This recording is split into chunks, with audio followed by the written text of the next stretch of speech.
যে মঞ্চকে ব্যবহার করে সোনম ওয়াংচুক একটা মিশনে নেমেছেন একটা সিস্টেমকে পরিবর্তন করার জন্য, নিট কেলেঙ্কারিতে 21 জন ছেলে মেয়েদের আত্মহত্যার জন্য সরকারকে দায়ী করার জন্য যে মঞ্চকে সোনম ওয়াংচুকরা বেছে নিয়েছেন, সেই মঞ্চ থেকে একজন শিক্ষিকা গেয়ে উঠলেন, বাস নাম রহেগা আল্লাহ কা। बस नाम रहेगा अल्लाह का। इसी लाइन से सबसे ज्यादा दुख हो रहा था राइट विंग को, उनको समझ ही नहीं आ रहा था। ব্যাস এইটুকুই দরকার ছিল।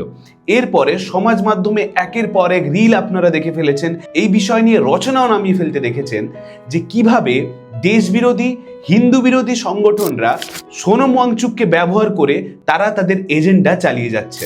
और जो गाया जा रहा है कि बस नाम रहेगा अल्लाह का, बाकियों के नाम नहीं रहेंगे क्या? अब कौन कर रहा है? हिंदू मुस्लिम। हमारे ईश्वर हमारे लिए पर्याप्त है, हमको किसी दूसरे में उधार भी लेने की आवश्यकता नहीं है।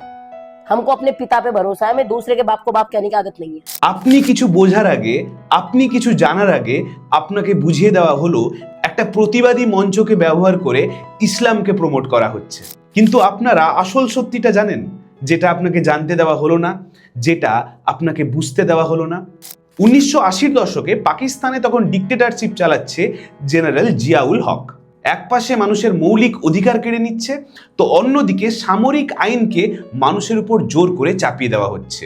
আর ওই সময় সবচেয়ে বেশি যন্ত্রণার মধ্যে দিয়ে যেতে হয়েছিল মহিলাদের। একজন মহিলা যদি ধর্ষণের শিকার হন, তাহলে সেই ধর্ষককে জেলে না ভরে ধর্ষিতাকেই জেলে ভরা হতো। মহিলারা শাড়ি পরতে পারতেন না, কারণ শাড়ি নাকি ইসলাম বিরুদ্ধ, শাড়ি নাকি ভারতীয় কালচার। আমাদের এদেশে যেমন একজন আছেন যিনি নিজেকে নন বায়োলজিক্যাল বলেন, परमात्मा ने मुझे भेजा है, परमात्मा ने मेरे से काम लेना तय किया है। ঠিক তেমনি ওই দেশের তখন জিয়াউল হক নিজেকে ইসলামের দূত মনে করতেন। প্রায় সমস্ত সংবাদ মাধ্যমকে নিজের পকেটে পুরে রেখেছিলেন জিয়াউল হক। আর যারা সরকারের দমন পীড়নের বিরুদ্ধে একটু কথা বলার সাহস দেখাতো, তাদেরকে জেলের পিছনে সারাটা জীবন কাটাতে হতো। আপনাদের নিশ্চয়ই অনেকটা চেনা চেনা লাগছে। তখন এই সরকারের বিরুদ্ধে কেউ তেমন মুখ খোলার সাহস পেতেন না। আর তখনই নিজের হাতে কলম তুলেছিলেন পাকিস্তানের এক নাস্তিক কবি ফেজ আহমেদ, আর কবিতার নাম হাম দেখেঙ্গে, আমরাও দেখব। আর জিয়াউল হক এই কবিকে এবং এই লেখাকে ও দেশে নিষিদ্ধ করে রেখেছিলেন। সাল 1986, লাহোরের আল হামরা আর্টস কাউন্সিল জিয়াউল হক সরকারের বিরুদ্ধে ওই হলে মঞ্চে গান করতে উঠলেন ইকবাল বানু, আর তার পরনে ছিল কালো শাড়ি। 12,000 দর্শকের সামনে স্বৈরাচারী সরকারের চোখ রাঙানিকে উপেক্ষা করে ইকবাল বানু গেয়ে উঠলেন হাম দেখেঙ্গে। আর সেই হাম দেখেঙ্গে গানের একটা লাইন ছিল, সব তাজ উছালে যায়েঙ্গে, সব তখ্ত গিরায়ে যায়েঙ্গে, বাস নাম রহেগা আল্লাহ কা। অর্থাৎ একদিন মাথার মুকুট সরে যাবে, একদিন সিংহাসন পড়ে যাবে, শুধু থেকে যাবে একটাই নাম, সর্বশক্তিমান আল্লাহ, যার নাম করে জিয়াউল হকরা ওই পাকিস্তানে নিজেদের রাজনীতির রুটি সেঁকত। ফেজ আহমেদ নিজে একজন নাস্তিক কবি হয়েও তিনি নিজের দেশের মানুষকে এইটা বোঝাতে চেয়েছিলেন, যারা ঈশ্বরের নামে বা আল্লাহর নামে রাজনীতি করছে, সেই আল্লাহ বা ঈশ্বর যদি সত্যি করে থাকেন, ইতিহাসের চাকা একদিন ওই সর্বশক্তিমান আল্লাহ কিংবা ঈশ্বর তারাই পাল্টে দেবে। এটাই ছিল ওই গানের অর্থ। সেদিনের রাতের সেই হলে ইকবাল বানু যখন এই গানের এক একটা লাইন গাইছেন, তখন দর্শকরা আবেগপ্রবণ হয়ে পড়ে।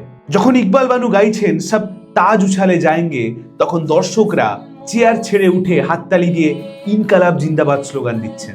যখন ইকবাল বানু গাইছেন সব তখ্ত গিরায়ে যায়েঙ্গে, তখন দর্শকদের মধ্যে সেদিন রাতে দেশপ্রেম বোধ কাজ করেছিল। তবে এই গানটি যখন ওই হলে চলছে, এই খবরটা সরকারের কাছে পৌঁছতে বেশিক্ষণ সময় লাগেনি। সরকারের প্রতিনিধি সেদিন রাতেই ওই হলে পৌঁছে যায়। হলের আলো নিভিয়ে দেওয়া হয়, নির্দেশ দেওয়া হয় এই গানটির যা টেপ রেকর্ডিং আছে তা সবটা সরকারের হাতে তুলে দিতে হবে, কারণ সরকার চায় না এরকম কোনো গান সাধারণ মানুষের ঘরে ঘরে গিয়ে পৌঁছাক, তাদের মধ্যে দেশপ্রেম জেগে উঠুক। কিন্তু খুব বুদ্ধি করে সেদিন রাত্রে আয়োজকরা 1 কপি ক্যাসেট তারা বিদেশে পাচার করে দেয়, সরকারের হাতে তারা তুলে দেয় না। আজ আমরা ইউটিউবে হাম দেখেঙ্গে বাই ইকবাল বানু ওই 11 মিনিটের গান যে ভার্সানটা আমরা সার্চ করে শুনি বা আপনারা শোনেন, সেই ভার্সানটা আসলে সেদিন রাত্রে পাচার করে দেওয়া অডিওর পুরো অংশ। আপনারা নিশ্চয়ই এই ভিডিওটি দেখার পরে একবার ইউটিউবে গিয়ে ওই গানটি শুনবেন।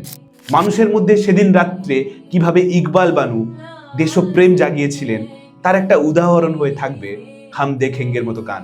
তারপর আর কি, এই গান মানুষের কাছে পৌঁছে যাওয়ার পর আর কোনো বেড়াজাল মানেনি, আর কোনো ধর্ম, জাত পাত, দেশ এই গান দেখেনি। পৃথিবীর যেখানেই স্বৈরাচারী শাসন ব্যবস্থা মানুষ দেখেছে তারা চিৎকার করে হাম দেখেঙ্গে গেয়েছে। পৃথিবীর যেখানে যেখানে মানুষের অধিকার কেড়ে নেওয়া হয়েছে মানুষের গলায় এই একটা গান বারবার নেমে এসছে। ওই মহিলাটি সেদিন ওই মঞ্চ থেকে এই গানটি গেয়েছিলেন, আর এই গানের একটা অংশ আপনাদেরকে শোনানো হয়নি, শুধু একটা লাইন, বাস নাম রহেগা আল্লাহ কা, ওই পার্টটি ক্রপ করে আপনাদেরকে খাওয়ানো হয়েছে যে ওই মঞ্চ থেকে দেশ বিরোধী, হিন্দু বিরোধী কিছু সংগঠন তারা মাথাচাড়া দিয়ে উঠছে। সেদিন রাত্রে বেড়ার ওপাশে এই গানটা কিছু মৌলবাদীদের মাথা ব্যথার কারণ হয়ে দাঁড়িয়েছিল, আর আজ এত বছর পরে ওই একটা গান এপারের কিছু মৌলবাদীদের কান ঝালাপালা করে দিচ্ছে। কিছু মিল পেলেন?